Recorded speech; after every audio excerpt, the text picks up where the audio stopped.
You've got courage to lead. Courage to lead. Be brave and be bold. Whoa. Let it roar. Welcome to the Courage to Leap and Lead podcast, where each of our guests share the stories of courage that helped them become powerful leaders. Before we start today's show, please remember to visit courage-consulting.com, where you can find all the episodes and other excellent resources, all at courage-consulting.com. Now here's your host, Leadership Courage Coach, 𝗂𝗵 Bowman. So bringing this back around, because people are wondering, is CB going off on a tangent? No, I'm not. I am saying now, then how do we know that an organization, so suppose we're going to interview a company, there's a job opportunity. How do we know that that company is values-based? Can I tell you a story? That's what we're here for. It's Okay. Inside scoops. So I was called by an old client who was now with a new company to see if I had come up and talk with them about sort of strategic planning and leadership development. And they were a private company, decent size. I think they're about 300 or 400 employees, and in the construction business. And he said, our owner is the CEO, and he really, touts us as being a values-based company. So I had to fly out. I had to get in a plane and fly to go to their organization. I said, you pay my travel costs. I won't charge you a salary. We never charge a client until we've signed a contract, but we do a lot of work in advance of signing the contract. So I went up. I got there intentionally quite early, and I went to the reception. The first thing I said to the reception is, "Hi, I'm Brock. I'm here to meet with the executive team." She goes, "Oh yeah, we're expecting you." And behind her on the wall, what was the values? And I said, "Oh, look at those things. Those are pretty cool. Those values." I said, "Who wrote those?" She goes, "I don't know." I said, "Oh." I said, "Are those values, like, are they prioritized, or where'd they come from?" She goes, "I don't know." I said, do you know, have you ever been trained on what they mean or how to use them?" She goes, "No." "Oh, okay, that's interesting." So I went upstairs to the boardroom, and I noticed their values poster. It was framed on the wall. So I went and grabbed it, and I took it. This is a big 3-foot poster. I took it off the wall and went and put it in the storage closet off the boardroom. So they all come into the boardroom, and we introduce ourselves. And the CEO is interesting. I said to my friend, I said, "I'll come up if you give me an hour and a half." And he goes, "Okay." So the CEO walks into the meeting 15 minutes late. And we thought, normally I start a meeting on time, but if the CEO is not here, it's probably a big deal, so I'm going to wait for him. So I waited. He comes in 15 minutes late. And the first words out of his mouth were, "I only got, 20, 30 minutes. I got something to do here. We got to get going." So, okay. So I started doing my thing. I got a little PowerPoint presentation, and I made some statement, and he says, "Well, we're a values-based company, and we're quite proud of that." And I said, "Can I test you on that?" And I knew that would do, and it worked, which was, "You bet, man, test away." I thought, okay. I said, "Can everybody pull out a pen and a paper?" And they'll pull out a pen. I hate to say that, there was no cheat sheet on the wall. I said, "Here's what I want you to do." And as soon as I said that, one of the VPs of the table said, he's going to ask us to write down the freaking values. And I said, "What I'd like you to do is write down your core values." I said, "You don't even have to write down the behaviors that go along with them, but I'd like you to write down your core values. And if you put them in priority order, I'd like you to write them down in priority order." And one guy threw his pencil down. He said, "I can't do that." And everybody else looked to the blank spot on the wall. And I said, "I don't want you referring to any documents, guys. If you're a values-based organization, you know by memory what your values are." And so eventually everybody at the table but the CEO put down their pen. And the CEO was pressing his pen so hard. He got one word down. He got one value down. And he does not, it's almost like if I press hard enough, the words will come out of the pen. And it wasn't working. And you could tell he was embarrassed. He was frustrated. And I said, look, I'm not here to embarrass anybody. That's not what I intended to do. I said, if you are a values-based organization, and I know what those are like, it's my living. Those leaders know their values by memory because they're using them every day. They're holding people accountable to them every day. They're making decisions by those values every day. They reference them every day. They know them by memory. And I said, if you don't know your values by memory and you're claiming to be a values-based organization and you've got them on the posters on the wall, I will guarantee you that your employees think your values are nothing but pious words of intent and that you guys are phonies. And I said, the second guarantee is I can guarantee you because of that, your employees don't trust you. And the head of the sales team, the VP of sales, he points his finger at me and he goes, I don't know if I'm allowed to use this word. He goes, Brock, you are full of shit. And I disagree with you. And I said, well, that's not the first time somebody said that to me, but go test it. If your employees are honest enough with you to tell you the truth, go test it. And that meeting ended. And it's interesting, the CEO canceled the meeting he had so he could stay in the meeting. But we finished off the presentation. And I left. That was a Friday. I flew back home. And the next Friday in the morning, I got a call from the VP of sales. Wait a second. When you left the meeting, what did you think? Did you think, well, I've blown that client or what? Well, I didn't know. I mean, not everybody in the room was going, you're awesome, you know. And eventually we didn't go to work for them. And it was because the VP of sales told me.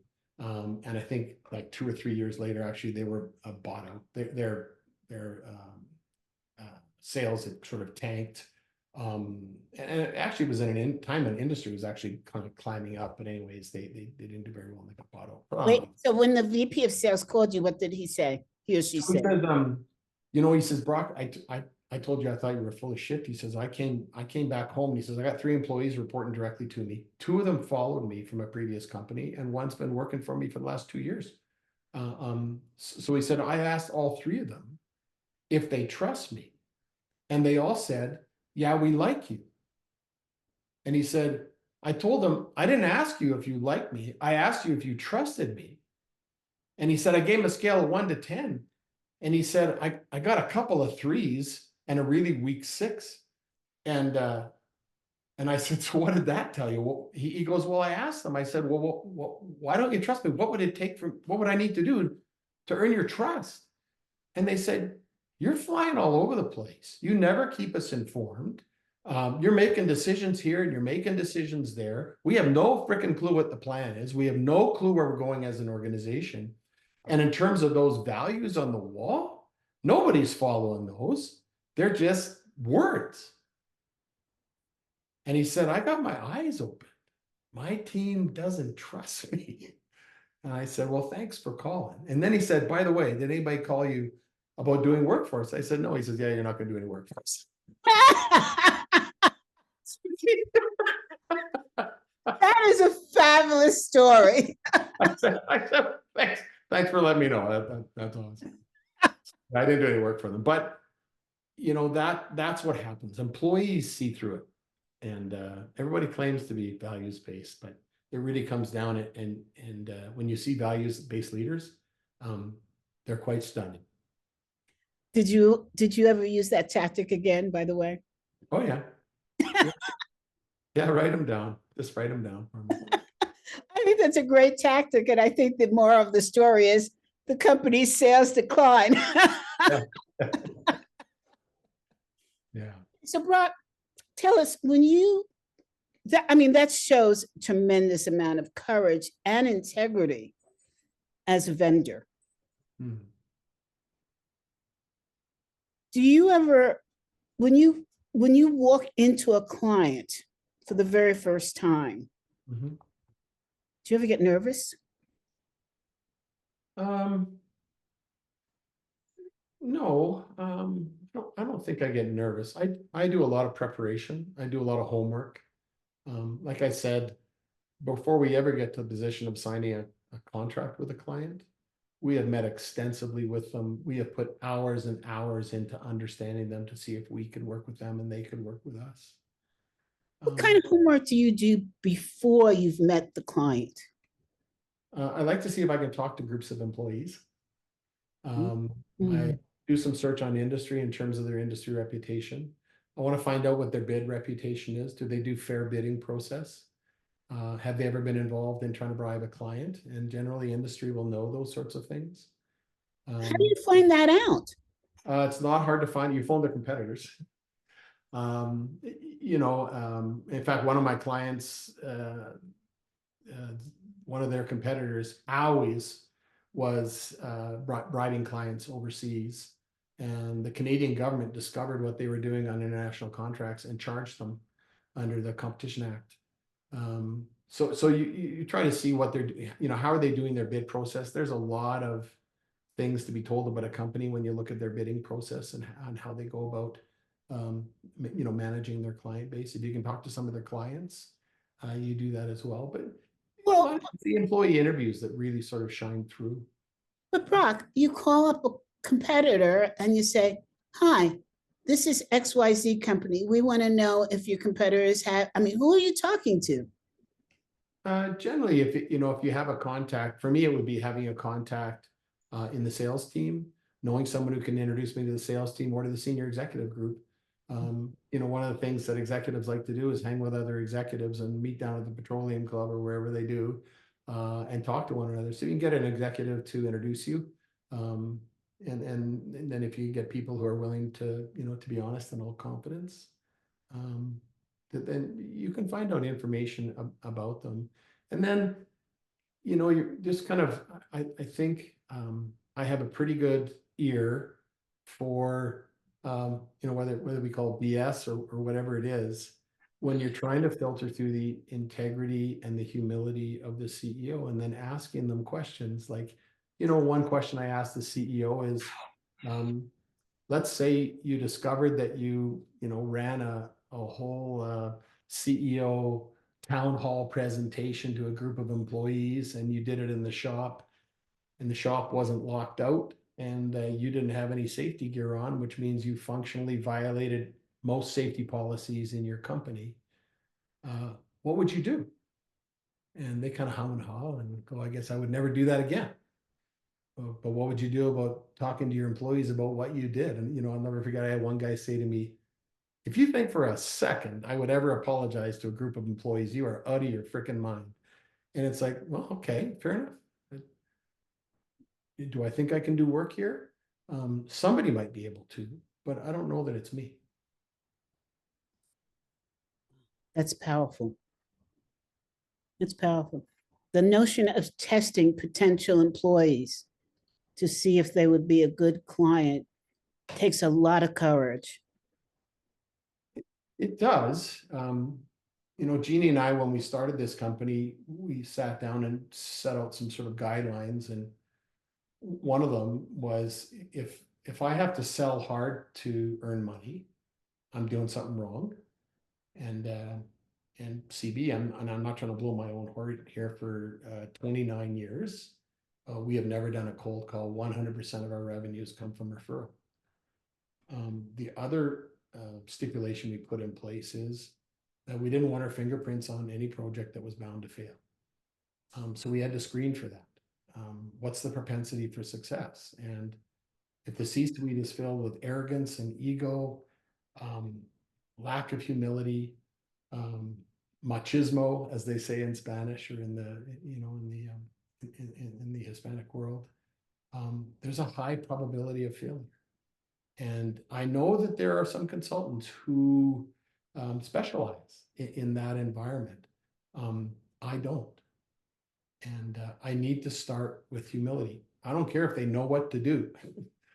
I need to start with somebody who goes, I don't know what to do. Brock, you have set a very high bar in your work. And your success rate shows it.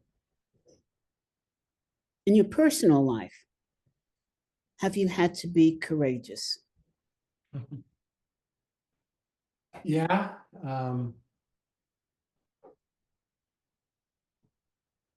Yeah.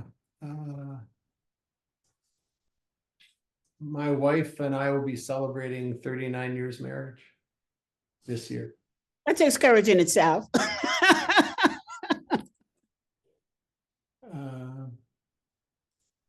But at 8 years of marriage, and young kids at home, and me probably being fed more by ego than anything. And a couple things influenced me. One was my mentor, Larry Mills, showing me what integrity was, and me realizing that that's what I wanted to have, and I didn't have it. Why didn't you have it? I consider myself a man of integrity, and I'll tell you why here in a second. And then also fearing that my marriage was in trouble. Jeannie and I were completely disconnected. She was busy being a mom. I was busy trying to grow a career, and early on in the industry. And I came to my wife and sat down and talked to her and let her know that I'd been unfaithful to her. And I told her that because I wanted our marriage to succeed. And it was a very difficult time for us. We separated for 7 months and started going to counseling. Jeannie didn't know what she wanted to do, but at the time she said, I don't want to break our family up. I want our family to work, and I want to work at seeing if we can get better at this. But can we go back a second? Sure. You told your wife you had been unfaithful, and you have been married now for 8 years. 8 years, and now you're married to the same person, 39. 39 years.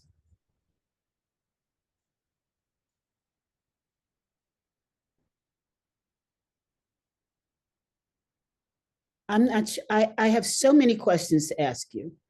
I'm not sure which one to ask first. One has to do with her courage. Another has to do with your courage. Another has to do with your values. Another has to do with what triggered it. Another has to do with what triggered your reality check. So I've asked all those questions. Can you answer some of them? Because I'm like, what? Where do I go with this? Yeah. So, having, and I'll call Larry a mentor, having a mentor come into your life who exemplifies trustworthiness, is an exceptional leader, exemplifies integrity. And then you look in the mirror and go, I really value that, but I don't see it in me. It really causes you to sort of stop and go, but I want to be that. What will it take to get there? And then, Jeannie and I started taking counseling. We've actually done a lot of counseling. We started taking counseling, and the counselor was just talking about truthfulness in the relationship, and I realized I wasn't being truthful, with my wife. But what circumstances, other than you were both busy and going your separate ways, what circumstance led you to infidelity? Yeah, great question. Because to me, that's a long way than going separate ways. Yeah, so probably the answer to that is way more time than we have, here. No, there's not. No, there's not. We can do part 2 and part 3. The short answer would be being tremendously ego-driven. So I grew up in the city of Vancouver. I played football and I ran track. When I graduated high school, I was offered a full scholarship for football at University of British Columbia, and a full scholarship for track at Simon Fraser University. Wow. I was good at what I did. That same year, the BC Lions, the professional football team in town, invited me to their camp. And I realized that I couldn't go to school and be a student and do athletics. So I just kind of walked away from all of that. However, throughout the year, if you were in Vancouver and you opened up a paper, it had my picture in it with a story on me.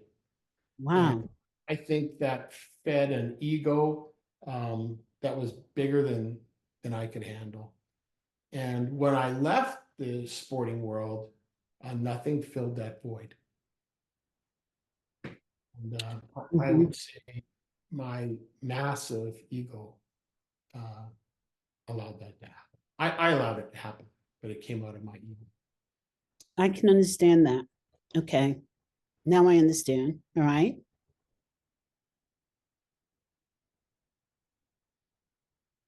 And Well, I think, you know, that's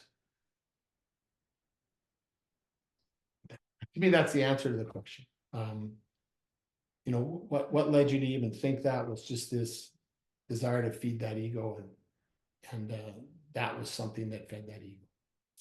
and then how the and is how did you tell your wife? It started with, I got something to tell you and I'm sorry. And I sat down at the kitchen table with her and told her. Of course, she was shocked, hurt, all sorts of emotions all at once. I won't describe those. That's her story to tell. And I said, you know, I will take your lead in terms of what you want to happen. I do not want this marriage to fail. But if that's something that you would prefer happen, I'll support you in every way I can. And I mean, at one point I went to her and I said, as she was struggling with what to do, you know, weeks down the road, I said, hey, I'll sign over the house. I'll sign over the retirement plan. I'll sign over everything to you. I said, my job, if you want to end this marriage, is to support you in any way I can, and support the kids in any way I can. And that's what I'll do. I know I've hurt you. So. Well, but didn't that sound to her like you were saying, you know, I know you meant it to sound like you cared and you didn't want it to end, but didn't it sound like to her it was like, yeah, well, whatever you want? No, and I hope not. I guess you'd have to ask her. I never asked her that question directly. We agreed to separate, and she wanted me to come home on weekends, which I did, so I could keep a relationship with the kids, and so that her and I could talk. How old were the children then? Oh, my oldest would have been maybe 5 or 6. Did they understand what was going on? No. They knew Dad was not at home during the week. That's what they knew. Mm-hmm. So you know, and it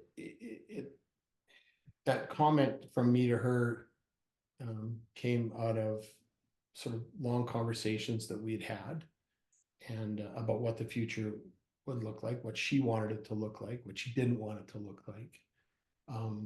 You know, what might going forward look like, what might breaking up look like. So it wasn't just some flippant conversation I made. You know, and she knew that I wanted the marriage to work and would do whatever I could to make the marriage work from my side. But she also knew that if she said that we're done, that I would follow through with that support. I didn't want her,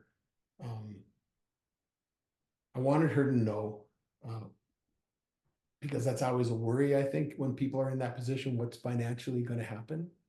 And I wanted to know that as best I could, that would never be an issue for her. hard question.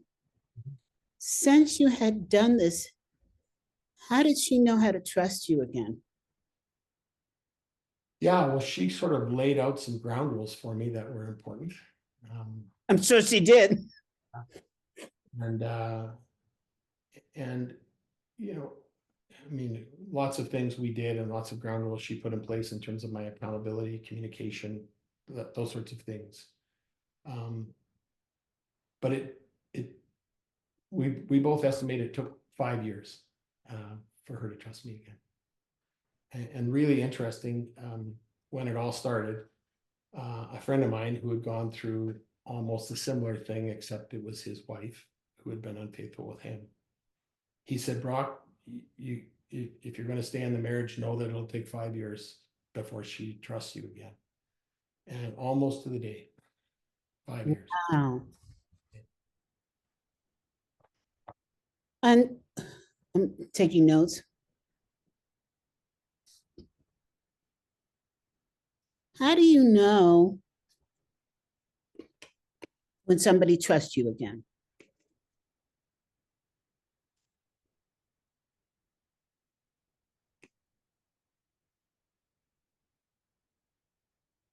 Yeah, great question.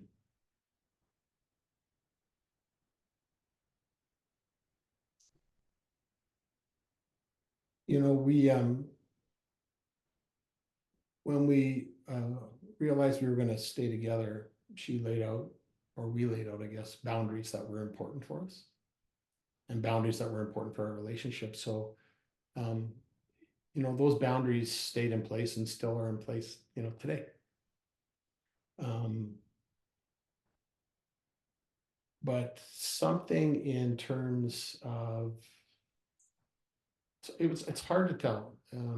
I asked her, you know, she was pretty honest about saying, yeah, no, I don't fully trust you yet. I don't fully trust you yet. And it's like, well, what would it take? Just keep doing what you're doing. I got that. And then there came a point in time, you know, I'll never forget the first time after we had separated and got back together, the first time she wrote that she loved me, you know, that was probably 12 or 18 months. You know, so there's that type of indicator. That she loved you? Yeah. She's, yeah. Wrote it on a Christmas card. It was on a Christmas card. So just little things like that. And then, you know, changes in our conversations became softer. Our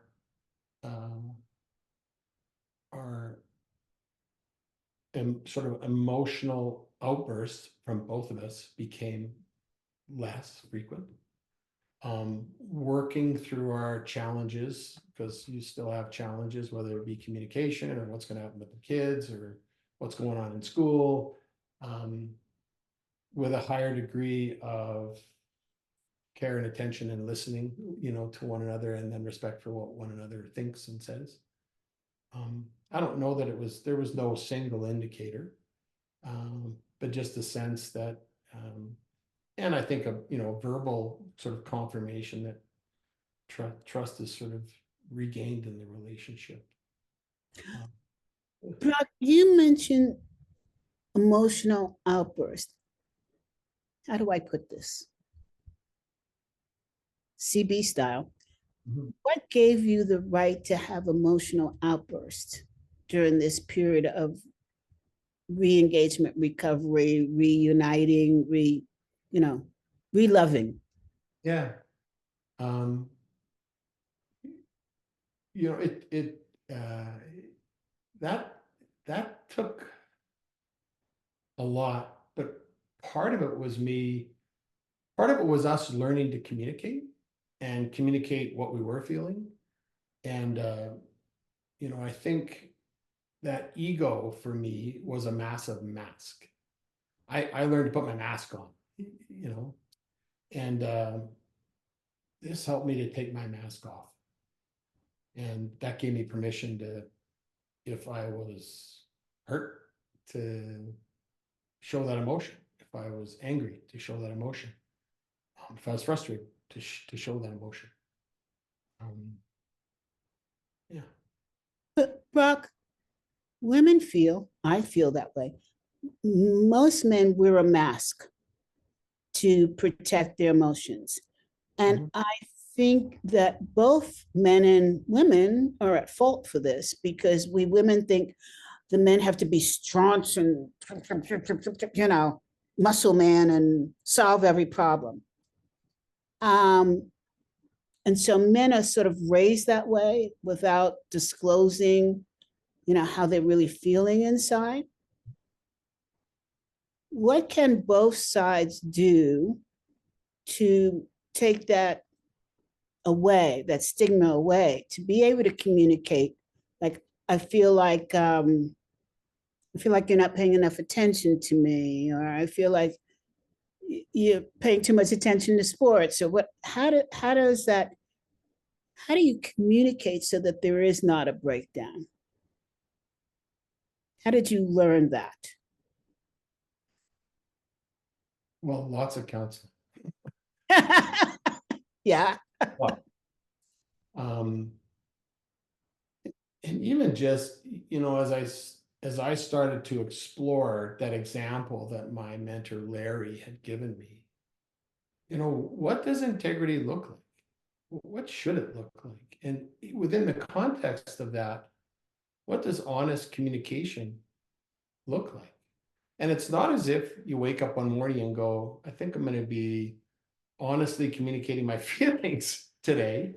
It's a process of trial and error, 2 steps forward, 1 step back, let down the guard, pull up the guard,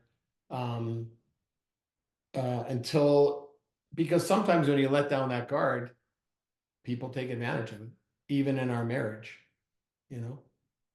So it's letting that guard down, seeing it be honored on both our parts, and learning to get used to the risk of doing that. And knowing that sometimes when you do, people will still take advantage of it. Sometimes when you do, your spouse will still take advantage of it. Doesn't mean the world's over. It means you're going to stop, reset, and go at it again. But you've got to keep a picture. And I think, it's one thing she always told me is she always kept a picture of the end in mind. Kept the picture of what our family looked like in her mind at the end and how it was behaving. That was what she held on to. And eventually it's what I held on to. And so it's always, we're going to be pursuing that picture. It's not a straight line. It might be, this way one day, over here, come back, over here, come back. But always pursuing that picture. I think that's incredibly important. Yeah. I remember when I think I asked you if you were going to join ACEC, and you said to me, I have to talk to my wife about it. Is that part of, I thought, what? And I wondered, and then I thought about what you had said during the meeting, and I thought about your marriage, because we had this inner circle. Is something like that fully communicating? Well, I think to the extent that decisions affect one another, yes, because you got to appreciate Jeannie is my wife, but she's also my business partner. We've run in this company for 29 years. So that was not just a personal decision, it was also a business decision.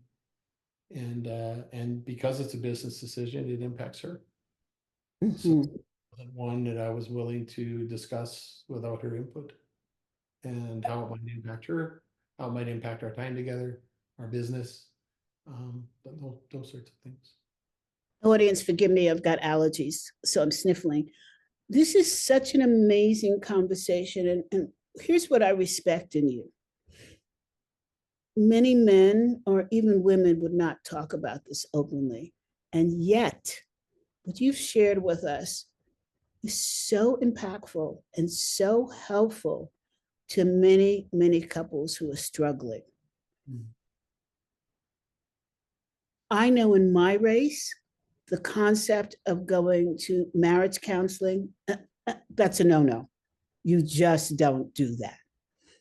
And it's sad because the relationship between men and women, when it's filled with love, is wasted.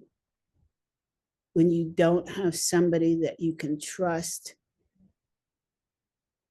and talk to, because we can't know everything. We just can't. And you men are from Mars and we women are from Venus. So we need somebody who's from Earth. How did this, were you coaching at the time that this happened? No, I was working in industry. Okay. How did this prepare you or affect you in being a better, stronger coach, which you are amazing? Well, I think the lessons learned don't just apply to me being a coach. Mm-hmm. But a couple things. One is a degree of resiliency.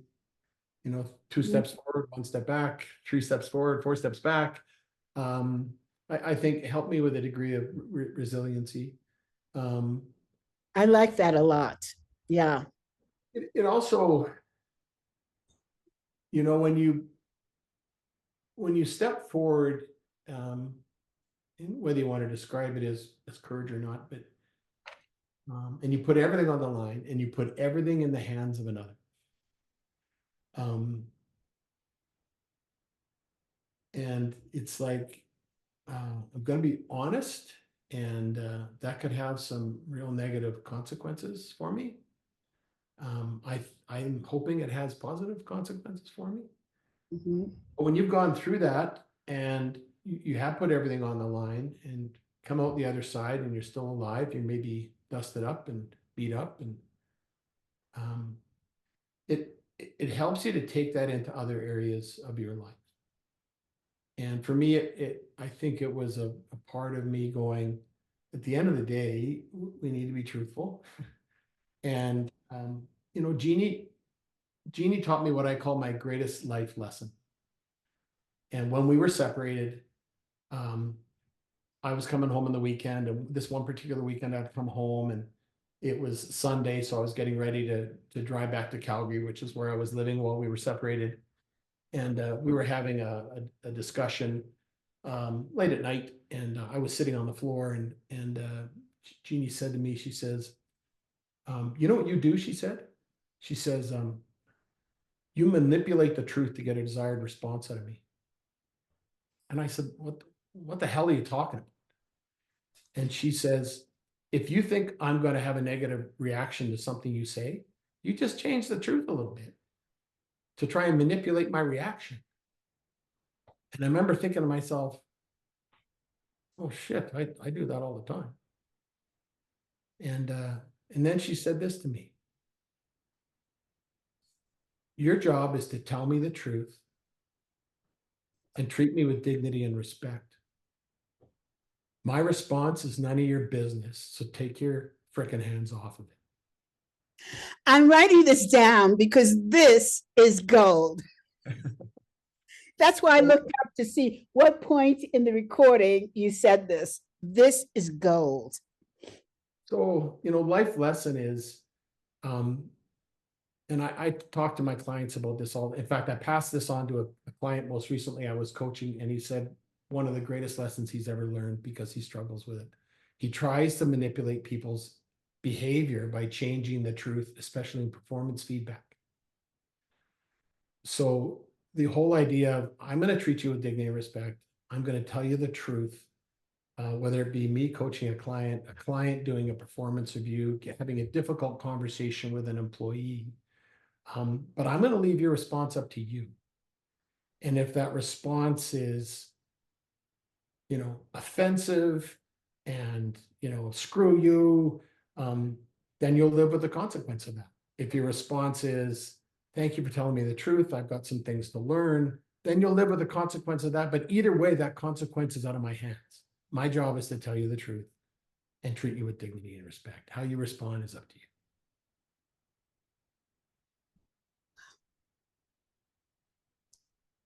Wow. I'm processing away. Brock, we have to end, but I don't want to end because this is just an amazing conversation. And it's not often that I'm speechless, as you know. But you have set forth so many pearls of wisdom, both in your work as an executive coach, and you're being a man, and you're being an exemplary part of society. So thank you. Thank you, CB. I'm so honored to know you. And you. Ladies and gentlemen, I don't even know how to end this other than I'll see you next week. And thank you so much, Brock. I can't even tell you how much I appreciated this conversation. Thank you, CB.